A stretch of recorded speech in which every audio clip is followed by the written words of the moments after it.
Hi guys নমস্কাৰ সকলোকে পোনপ্ৰথমে নমস্কাৰ জনালোঁ মোৰ নতুন ভিডিঅ'লৈ স্বাগতম জনালোঁ। আপোনালোকে চাব পাৰে আমি ফাইনেলি লোড হৈ কিনি গৈ আছিলোঁ একা বেকা বাটেৰে ৰাস্তা গৈ আছোঁ অৰুণাচলৰ ৰাস্তা। আপোনালোকক অকণমান দেখাওঁ বুলি এয়া চাওক, মই অকলে গৈ আছোঁ। এইপিনে কেমেৰামেনো নাই, হেল্পাৰো নাই, অকলে যাব লাগে। এনেকৈ একা বেকা গাতেৰে গৈ আছোঁ। গৈ থাকোঁতে গাড়ীখন বেছি টায়াৰটো গৰম নিকিয়া লাগি গ'ল, পূৰা গৰম হৈ আছে, উপায় নাই, পূৰা হিট হৈ গ'ল, টায়াৰ পূৰা গোন্ধ ওলাই গৈছে। ৰাস্তা ভিউ অকণমান চাওক। আপোনালোকে মোৰ ভিডিঅ'সমূহ চাই কেনে লাগে, ভাল লাগিলে কমেণ্ট এটা কৰিব।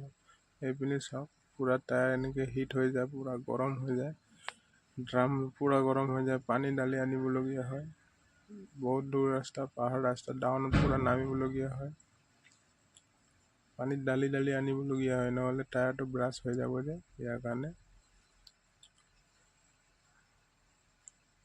বলক এতিয়া পানী ডলা হৈ গ'ল, আমি গৈ আছোঁগৈ এতিয়া কেম্পলৈ গৈ আছোঁ।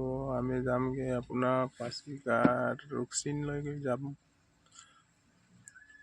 এনেকৈ গৈ আছোঁ আমি। আপোনালোকে ভিডিঅ'টো স্কিপ নকৰিব, এনেলৈকে বনি থাকিব।